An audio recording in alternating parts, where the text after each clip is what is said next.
everyone, and welcome to the All 12 Signs video series for Saturn going direct in Pisces. That happened on the 4th of November 2023. Saturn won't go retrograde again until the 29th of June next year. I will be reading for Aries in this video. My name's Chloe. I work with card divination, astrology, and I channel energies through my body. It's just one of the ways that I channel. As you can see, my hands are moving around right now. It's independent of my conscious thought, drawing in energies from different dimensions to help us heal, clear stuck energy, and open up portals to source to get us in alignment with our soul's frequency. For those of you who know your time of birth, I really recommend you check out the sign that falls in the first house. This is your rising sign where your ascendant is. For each of the signs, it is linked into that sign being in the first house, so the astrology will link into that. This does not invalidate you looking at any other part of your chart. You may want to look to where your Saturn is, right? Because your Saturn is always activated wherever Saturn in the sky is. So whatever, check into that sign, look to where that sign falls in your house, and then look to the themes of that house and apply those themes to the messages that come through, right? It gives you more of a holistic understanding because these transits affect every area of our chart, just some with a bit more prominence. Right, I'm going to leave it at that, and I'm going to kick start with Aries. Aries rising. How you doing, Aries? For those of you tapping into the Aries energy and it doesn't fall in your first house in your natal chart, look to the house that it does fall in, look to the themes of that house and apply those themes to the messages that come through. It's as if that Aries energy, with all the connotations of your natal chart, themes of the house, if you've got any planets there, what do they mean, astrological points, apply all that together, and it's as if that's all moved to the first house, but with, as I said, everything that's going on in your natal chart. Right, okay, so I am pulling cards for 3 piles in relation to this Saturn going direct transit. The first pile is for the retrograde phase, like what have you been working through, where are you at now, what's going on. The second pile is sort of the energetic download that we got on the 4th of November. That's when Saturn stationed direct. When planets station, whether it's retrograde or direct, they're very powerful because they've looked like they've basically stopped in the sky. So if you think about how energy would be transferred, it gets magnified when something is stationary rather than in that transitory state where it's sort of moving forward, right, moving beyond you, right? It's like you're looking directly in the eye of Saturn. And so that is the energetic download that's come through that will then unfold over time. So that's the second pile. And then the third pile is how all of this energy is manifest moving forward. So those are the 3 piles that are showing up. Regardless of whether Aries is your rising sign or not, Aries and Pisces are next door to one another. This is called inverted. So there's 3 main things that signs can have in common with one another. We've got the yin, yang, night, day energy. That's like the baseline nature of a sign. Then we've got the element, and then we've got the modality. So how that is expressed in the way that they move through the world. So, Aries, you are cardinal fire, you are yang, day in nature. Pisces is mutable water and yin, night in nature. So that's 6 different energies that are trying to navigate one another in the way that they communicate. And one follows the other. So there's this essence of often the signs that follow one another, they're usually sort of overcorrecting a part of the previous sign in an exaggerated way. So Pisces is sort of a boundlessness. There's a sense of connecting to everything. And then you get Aries, which is incredibly independent. And so there's an element of balance between the two whenever we have signs next to each other. And the way that I look at this, because they don't traditionally have a traditional aspect in the way that they communicate. Imagine you're sitting next to somebody. Imagine, but you're both facing forwards. Sorry, I'm just I get a tiny bit distracted when the energies want to do some energy work because I'm talking, trying to shuffle and doing energy work at the same time. So my brain just goes, Right, so you're sitting next to somebody, but you're both looking forward. You've got no clear line of sight. You're not looking at each other. But you can tell when you're sitting next to someone. There's all our spidey senses go tingling, and we're through osmosis. We're sharing energy, but it's not that clarity that some other aspects can bring. It's a very subtle energy. I feel like it's working on the quantum level, the atomic level, of those six energies, just like in a sort of a semi-permeable membrane, that their energies like passing between one another. And so you get a lovely feedback loop between signs sitting next to each other, that they're just sort of like their neighbors, and that sometimes, you know, they're waving over, God, I was going to say the picket fence. I don't live in America. It's just one of those things where you're like, whoa, America has ingrained a lot of brains for a very early age. So this is, as I said, it's a subtle energy, but that's not a lesser energy. It's just working in different ways. Oh, excuse me, someone's at the door. Sorry about that, Aries. That was the postman. So what was I saying? Yeah, so they're sort of next door to each other. So there's a sort of a knowing that they're there, but you're not necessarily having a big impact. It's not having as big an impact as it could be with a more traditional aspect. It's happening on sort of subtle levels that will be changing and will have a big impact. It just wouldn't necessarily seem so in your face. Right, so Aries rising, where is this happening for you? This is happening in your 12th house. This is the hidden house, the house of mysteries. This can be a bit of a difficult house. Oh, that reminds me, because I was just thinking of the previous videos that I've done with Saturn in Pisces for you, Aries, and I was just getting a really strong memory of how good I felt about it for you in the previous readings. So speaking of which, there is a playlist in the description box for Saturn, and there's two Saturn in Pisces series. The first one was at the original ingress, and in a lot of the introductions for the signs, I break down the bigger themes: Saturn in Pisces, Saturn with Neptune, and Saturn and Jupiter, because Jupiter rules Pisces traditionally, so whatever's going on with Jupiter is having an impact. And remember, you had Jupiter in your sign for a bit of this year. And then the second series was about the retrograde itself. Again, in those introductions, did different themes, and so you might want to revisit that if you feel so inclined. Right. So the hidden house, the house of mysteries. Right.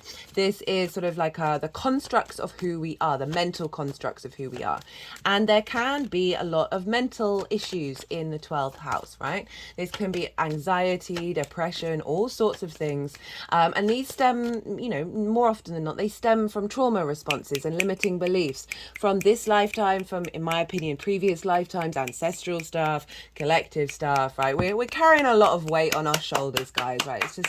It seems very, it's as close as I can get to facts in my worldview or universe view, that so we can, with any words, let me just carry on talking about what the 12th house is. So again, it's the constructs of who we are, trauma responses, limiting beliefs, that have molded us, that then create these situations of our mental anguish. There's also grief and isolation around the 12th house. We go inward, we often grieve because with 12th house transits, we're shedding old versions of self. My right toes just wiggled at that. My right toes have been the toes that have been wiggling the most in this series, so that's interesting. And then that isolation is because often it may be forced upon you, or it may be just something you're more naturally inclined to do, because we can only sort of figure out ourselves. I mean, it's not the only way, but spending time in contemplation and sitting with why we respond to the things that we do is an isolated task. It's not, I mean, we can do it in a crowded room, but you can't really do it with having, it's just sorry, my words are a little bit bouncy today. That it is often with 12th house placements, we can find ourselves going inward. We're behind the scenes, as it were. The other side of the 12th house is also like retreats can be a thing, or always 12th house placements. That the other side of that is the magic. Right, the 12th house is an incredibly magical house. It's the occult, the unseen, the hidden, because it is the hidden house, the house of mysteries, and magic is a mystery. And that underneath your trauma responses and your limiting beliefs is your soul's magic, right? And I always say with clients, like, the 12th house can be, sorry, I'm a bit all over the place. There's just always a lot to say about the 12th house. The 12th house can be a part of you that is very deeply personal to you, that might feel inaccessible, right? It might feel something that's very deeply personal, but also kind of like at arm's reach, that you can't quite touch it, and then it can engulf you. It can also be a part of your psyche that you actually find very difficult to connect to. It all depends on the chart. And I always say with the 12th house, it's great to do 12th house integration, because the more that we do that, the more that we sit with that energy and figure out, what does that mean for me, and how has that been showing up in my life, that it then helps integrate the rest of the chart, because you're no longer having this sort of blind spot in your chart that is talking to every aspect of your natal chart. And so Saturn in the 12th, what does that mean? Well, Saturn loves being in the 12th house. So this is a great transit, because Saturn enjoys work. Okay, Aries. All 12 signs, you are the last reading that I'm doing in this transit series. All 12 signs have had this card. That's never happened before in a transit series that I've done on this channel. And I honestly, my tiny little mind is quite blown away by that one. That not that card, not the Saturn card, not the World card. The World card hasn't shown up once. This card has shown up for every sign. Right, what was I saying? Speaking of Saturn, Saturn loves being in the 12th, because Saturn is, so the keywords for Saturn is sort of like hard work, right? Duty, responsibility. There's a sense of checks and balances, right? Safety checks with Saturn, making sure that the structures are sound. Saturn can come along and stress test your life, and shake down foundations that aren't going to last the test of time, because Saturn is like a 30-year cycle, so it's not going to be in Pisces for another 30 years. So it's clearing the decks of the foundations that don't work for you, in order to set you up for the next 30 years. And so it's going to the depths of something, those foundational spaces, which is very much the 12th house. So Saturn is very able to like commit. Commitment is a strong word for me for Saturn. Commit to doing the potential difficult work of looking inward and figuring out, okay, I've responded in this way. I've responded to somebody else in this way. How do I get to the root of that? How do I get to that root feeling and the root response mechanism that I have, and then sit with that and then work with it? And that takes, honestly, the figuring out of self is a daily practice. It takes effort. It takes hard work. It takes discipline. I mean, obviously there's practices that you can do to sort of alleviate a lot of stuff, like doing like an hour breathwork session can really release a lot of energy in the body, that you feel lighter. You don't know what you've resolved, it's just gone. Rather than talking through it. But all paths lead to the same mountain, all rivers lead to the same ocean. There's an element, as I said, an element of responsibility. And so when Saturn shows up in the 12th, a potentially difficult sort of isolated house, you have more commitment to connecting to it. And creating space there. Saturn's also linked into karma and cause and effect, right? So cause and effect is a fantastic planet.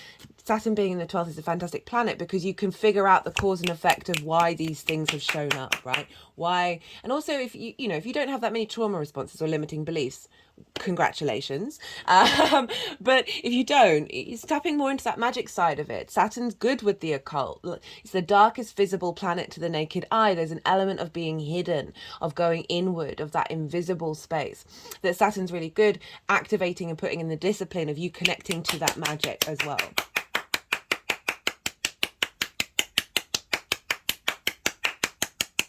And the key, so Saturn also can activate authority, either externally or internally, and or both. So I find that Saturn transits, often you come out the other side of it having a stronger sense of your own authority that isn't diminishing other people's, but you sort of there's a stronger foundation has been laid wherever Saturn's been. So It could be that you have been questioning the authority that some of your trauma responses and limiting beliefs have over you. My head's just rolled back at that.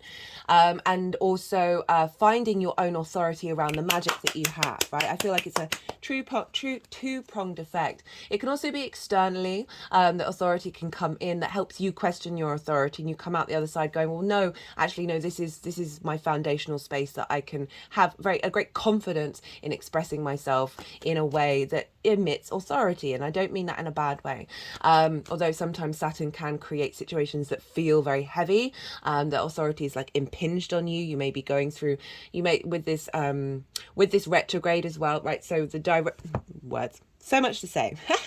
So a retrograde cycle is there's three parts to it. It's when the planet is direct but is going over the degrees it's going to retrograde over. It then stations retrograde. Again, that was a very pivotal point. That's when the submarine imploded under the ocean, which is very symbolic with the Saturn. And then it went retrograde. That's the second part of the cycle. And then it's stationed direct on Saturday the 4th, and now is building up momentum and moving forwards.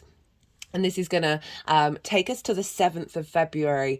And before it's on the 7th of February that Saturn's going to move beyond the retrograde phase. And often with retrograde cycles, it's not until a planet goes beyond that cycle that things really start to pick up steam. It's not that things aren't going to pick up steam. You're not going to be putting more action in during this third part of the cycle. But I just bear witness to the fact that around the 7th of February, that's when you might see a bigger shift kick in. So speaking of the retrograde, right, so Saturn going direct would have put up potentially a lot of roadblocks, a lot of limitations, a sense of isolation, and all of that in order for this retrograde phase of revisiting and revising and reflecting on what those mean to you and how to sort of surrender and let go and unravel certain aspects that you may have had an authority over you that you've had the time to work through. And now with Saturn going direct, you're now sort of applying everything that you've learned in this area of your life. So Saturn, for me, the key words that it's all of the stuff I've just said are aiming for is integrity, walking your talk, integrity that leads to legacy, right?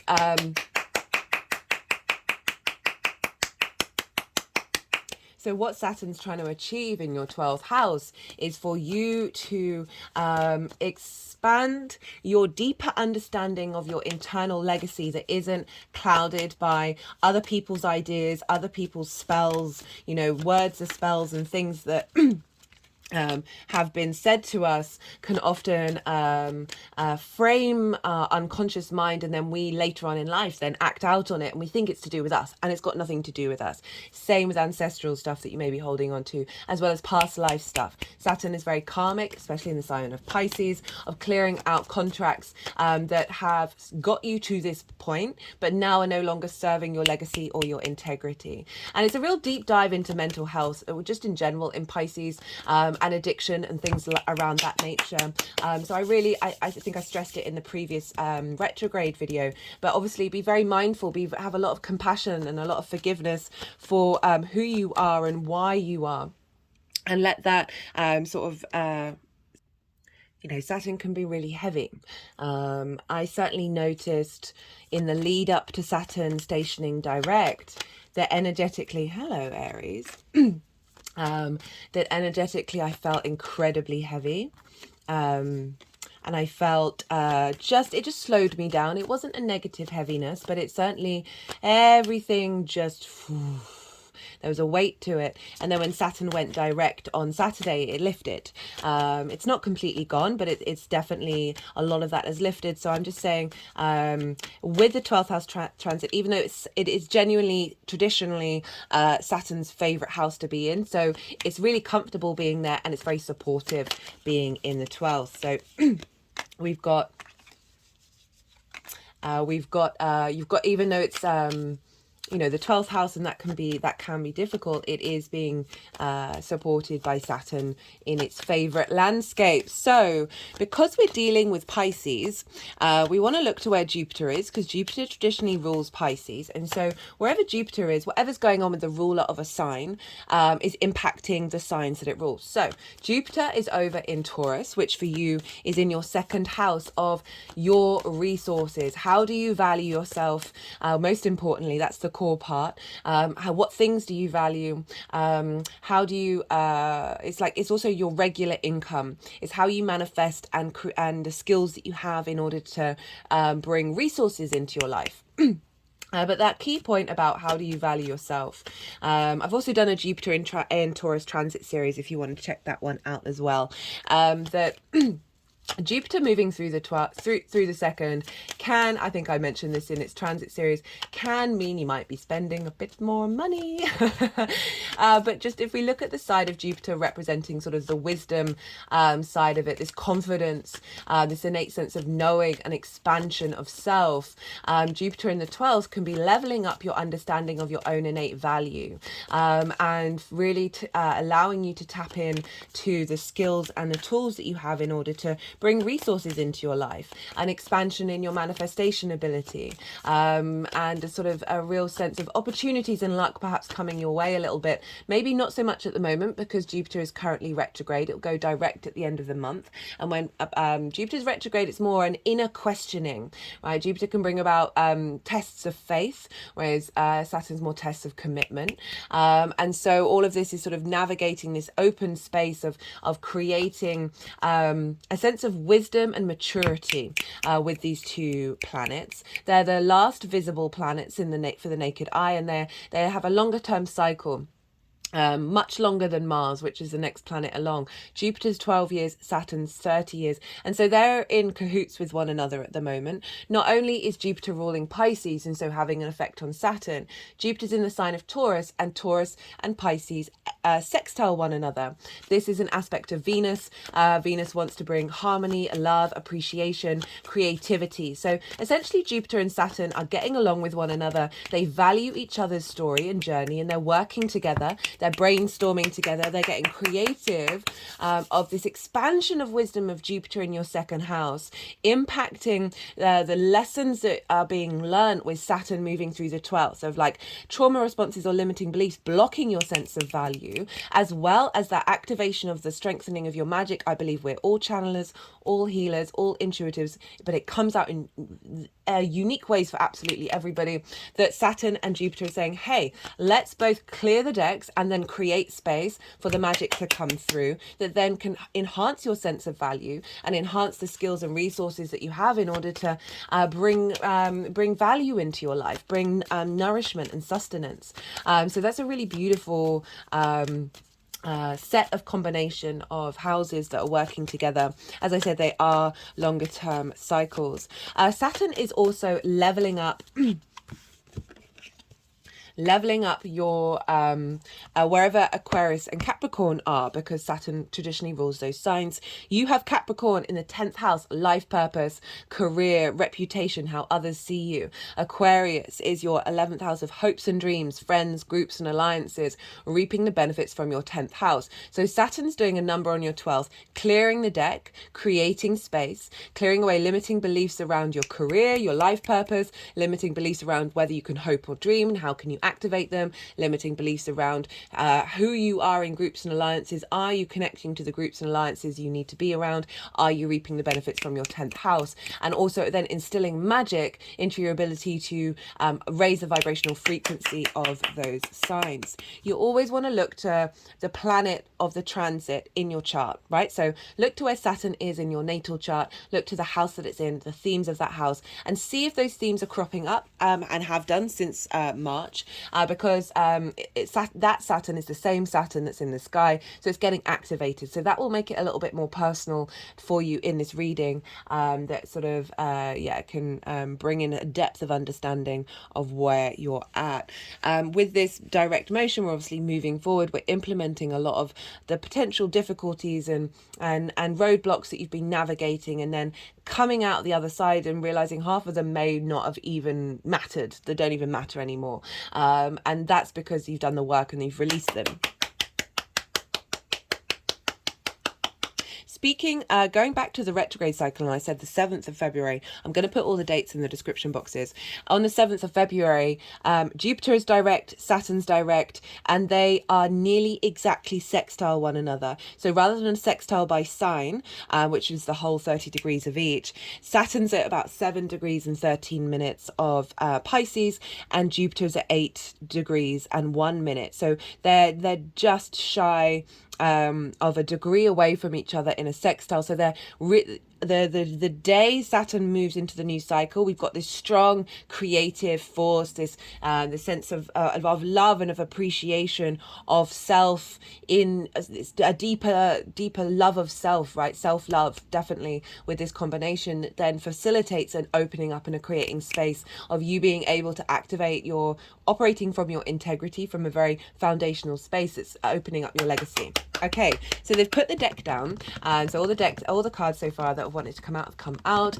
We've had the Yang Day action side of the reading, the stimulation, the go, the extrovert. Now we're moving into a little break of the Yin night rest side of the reading. This is when I'm going to go quiet and soften my mind and let the energies move through me. They're going to be doing some work. They're going to be moving the cards around, putting the cards into the 3 piles, and then I'll come back round and I'll bring in the tarot into the astrology. I call you to soften your mind as well. You just had loads of information. Don't try and force it, overthink it. Let it all settle into your unconscious mind, and then see what intuitive hits come up for you.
They're clicking around the third eye,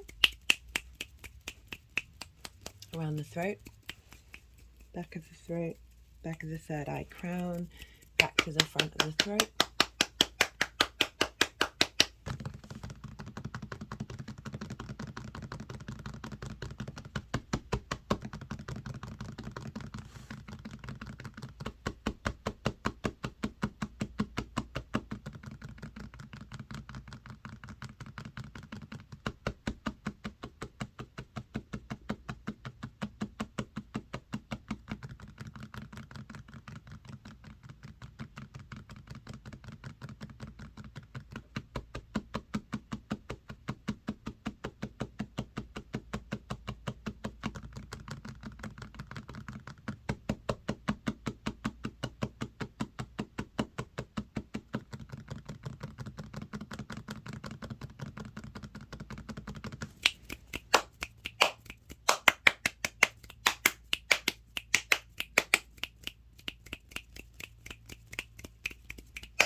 Right, Aries. So we have for the retrograde phase.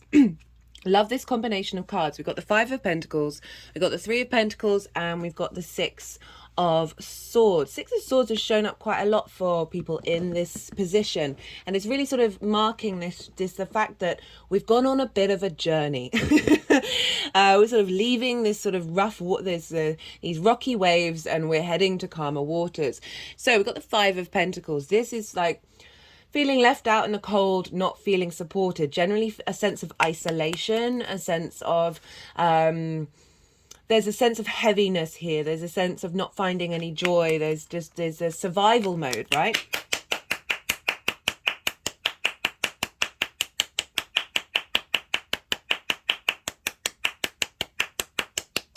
And if we think about this in terms of the 12th house, this is sort of the unconscious mind that could be recreating this sort of isolation energy, this sense of scarcity, this sense of fear coming in the unconscious mind that has maybe cropped up with the Saturn retrograde in order for you to look at it. Because then we've got interestingly, we've got the Three of Pentacles, and this is about collaboration. This is the opposite energy to this. This is, they're inside the church, right? Not outside of it. Right? You know, church is sort of any so whenever the churches are in tarot, for me it symbolizes knowing that you are within the bosom of source energy, right? That sort of acknowledgement of, even if you don't call it source energy, you call it God, nature, science, whatever it is, this universe and the way it all seems, I mean, I don't know how it all works, but the little that I do, I'm like, this is poetry in motion. It's insane, and it can be very cruel, but also amazing.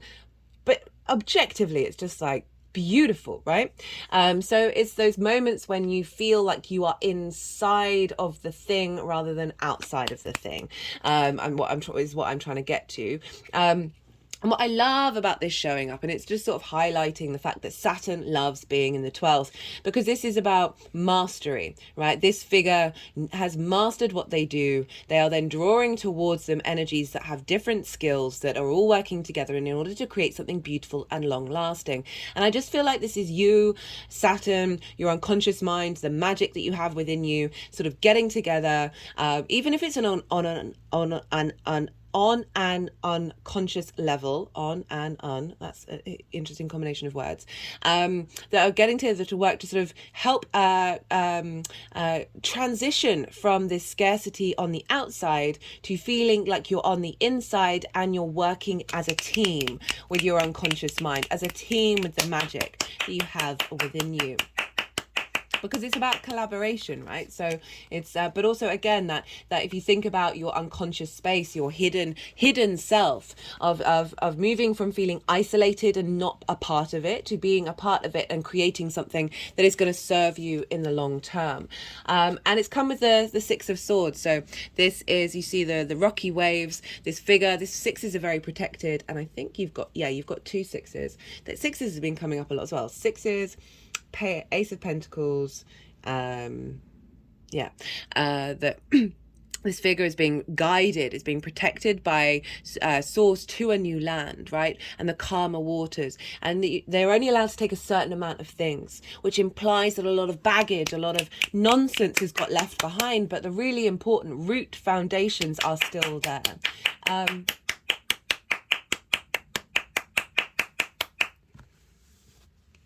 And so having this card at the sort of crowning of the retrograde phase is saying you have gone through part of the journey, but now you're heading into the new part of journey where it's a recalibration to this new vibrational frequency. And then if they're backing up onto the Jupiter side of it in the second house of your values, right? So where Jupiter is impacting the sort of having an influence on what Saturn is doing, and so that we can link this into the second house of not valuing yourself, feeling that you aren't good enough to be inside, as well as perhaps not being valued in the skills and resources that you have, and perhaps not getting the flow back in terms of resources of what you're putting out there, or feeling isolated from your ability to manifest. Can come up in so many different ways, or not being able to connect to the magic within you. All of that stuff stuff that is then impacted the way that you value yourself. Oh, my spine got very long just then. So if we bring in that second house, it just makes a lot of sense. And then for for the energy of this transit, what's being downloaded energetically into you that's then going to unfold into events, opportunities, new thought processes, whatever it is. We've got the Sun and the Ace of Wands. This is a pretty powerful combination. Okay, is wanting to go with the Ace of Pentacles as well. As I said, this is shown up with the Six of Cups. Okay, they're just wanting to do some things with this. So I'm going to wait a second and then see how they want to be read. Okay.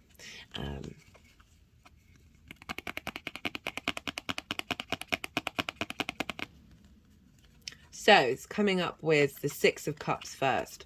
And I love this. So it's the second six that you have. And I especially love this with the 12th house, because as I said, a lot of stuff in the unconscious mind is from our very early years that we can't even remember. And not only that, but there's stuff from ancestors and past lives that you've got no idea about that's having an impact on you and the way that you feel and respond and behave. So the energy tapestry is so complicated and yet so simple at the same time. That this is about... Oh, this is just making me feel really nice looking at this. This is about things from the past, you being able to look at it in a different way. So this figure is often linked into the past, and they're offering up this cup, this emotional cup that is full of flowers. So they're going into a state of abundance, that you're able to look to whatever's gone in the past with a sense of peace, and then seeing the beauty in it, seeing the growth in it that has got you to this place. And not to mention, this is the biggest house in the tarot. So there's a sense of safety and security that's being downloaded into your unconscious mind, right? And if we think about it, about your soul's magic, again, like activating this sense of abundance within that unconscious that is bringing out the magic. Speaking of magic, we've got a magic wand here. So we could, my head just moved to the right, which is usually when they get excited about something. So we've got the Ace of Wands that's coming with that, of this new spark, this renewal of your spark of spirit, Aries, right? So, and again, like I really feel like this is a magic wand that is being handed to you, of being able to find your passions, your creativity, expanding this motivation and drive to figure these things out and play with this new energy. Because it doesn't have the same heaviness, right?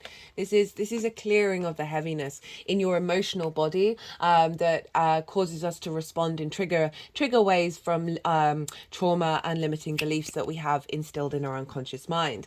And then we've got the Sun and the Ace of Pentacles. I mean, it's a powerhouse of cards. It really is. We've got the Sun and the Ace of Pentacles. I really smiled when I saw the Sun come out, because the Sun in the 12th house is a sense of vision and clarity of that which has been hidden, right? A sense of expansion, a sense of joy.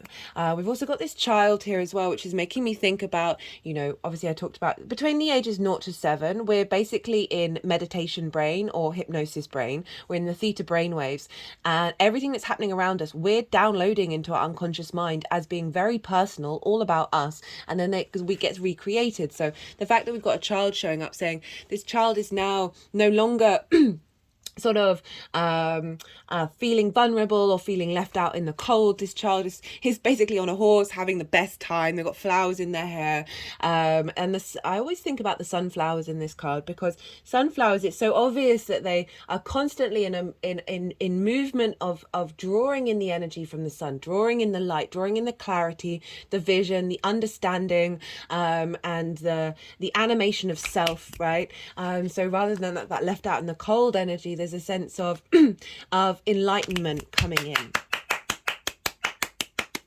And with this famous Ace of Pentacles, as I said, shown up in every single reading for all the 12 signs. For me, this is sort of the new earth card. This is bringing in that higher perspective. We've got mountains in the background as we go through the portal, which represent that higher perspective, that sense of maturity and integrity, but also the sort of the magical element of the universe, with all of this abundant greenery, like this acknowledgement of the beauty of the 3D existence. If you see here, these are the flowers of the magician, right? The lilies and the roses, this ability to manifest this this renewal and refreshment in the 3D world of the magic and the perspective and the enjoyment of that 3D world. This sort of new lease of life of your understanding of like what's being downloaded now. If you think we bring in that Taurus, of that renewal of your sense of value, like your deep inherent knowing of you are part of the universe. You are a wonder and a blessing to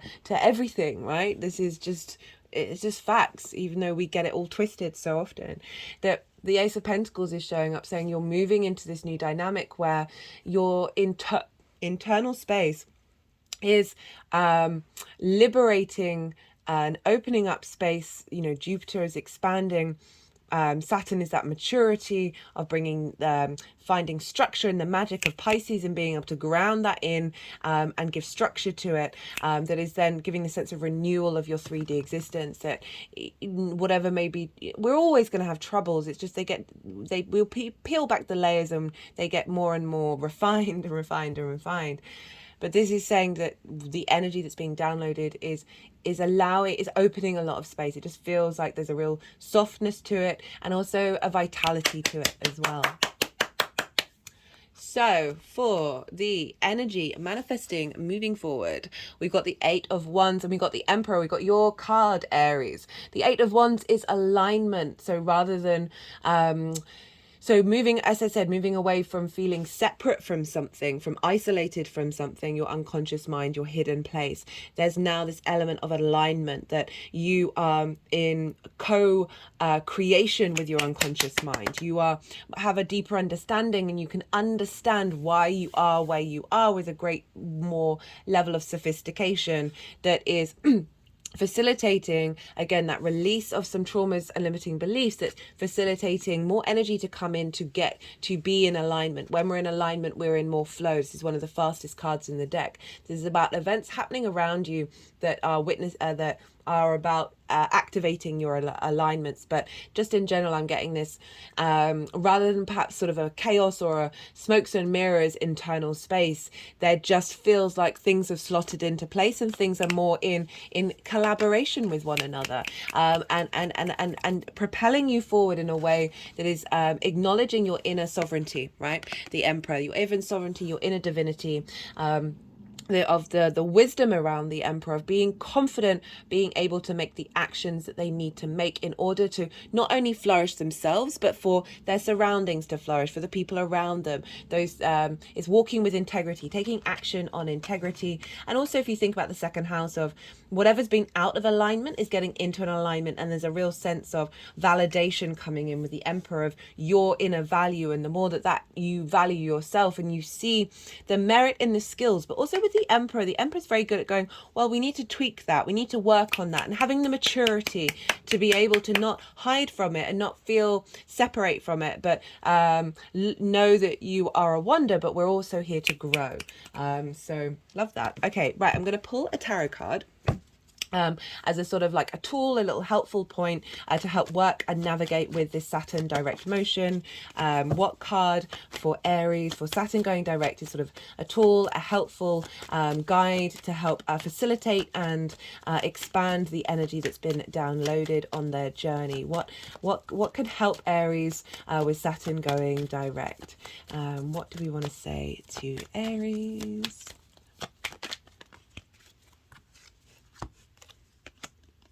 I got the Two of Cups.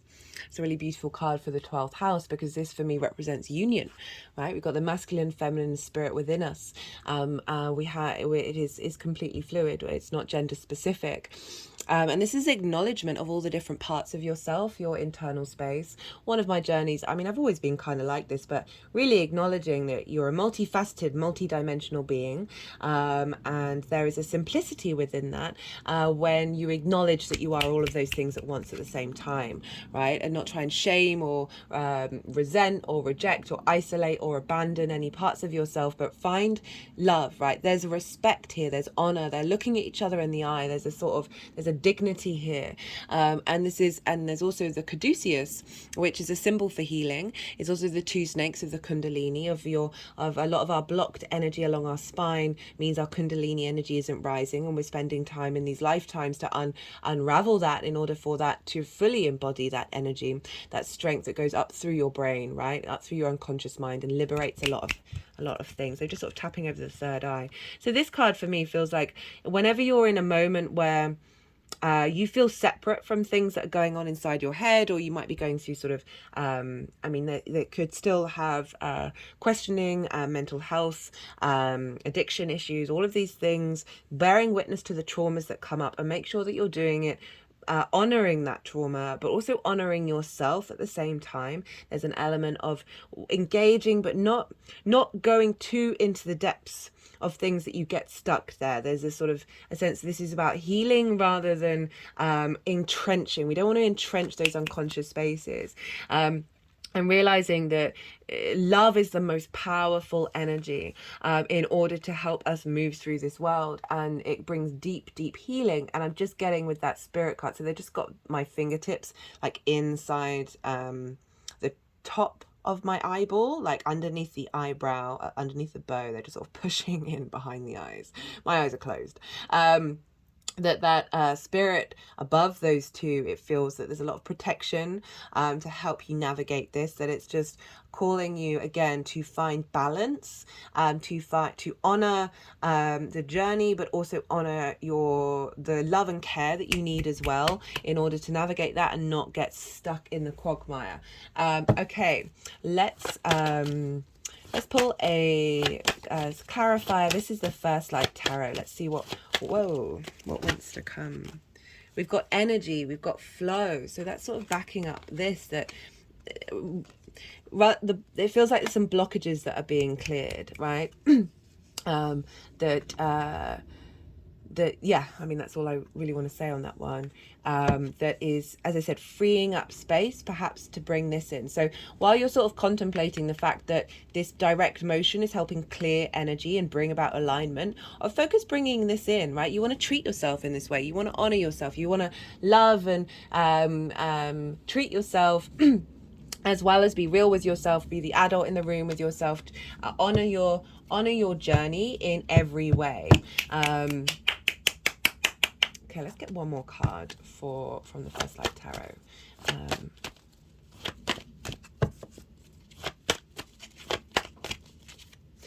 if you think about the second house where Jupiter is, of this sums up to me how we should all value ourselves, honor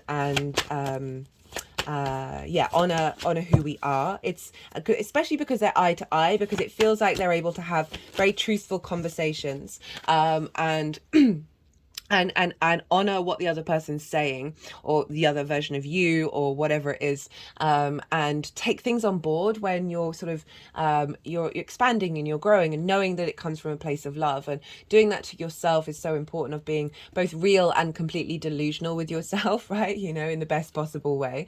We got the Wheel of Fortune, so this is Jupiter spinning fate, change, fortune. This has come up a lot as well, and obviously Jupiter is in Taurus, about your value. So it's saying that there's a shift of energy where there's heaviness, or feeling that you're at the bottom of the wheel, that fate isn't necessarily going your way. There's an energetic shift that is activating more alignment and change to happen, and bringing in an element of change that is propelling your vibrational frequency forward. Like it's a very, very positive card. Let's get one more clarifier. This is the numerology deck. All of the cards are in the description box, if any of them take your fancy. Right, final card for Aries.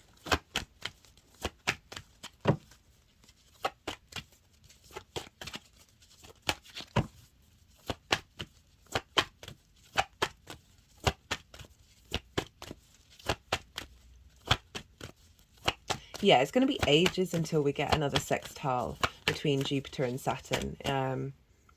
Yeah, it'll be a while. So this is a very constructive, creative time for us to get a bit playful with what we think wisdom is, and what we think maturity is, and integrity, just not be so rigid in our understanding of how that's showing up for each individual.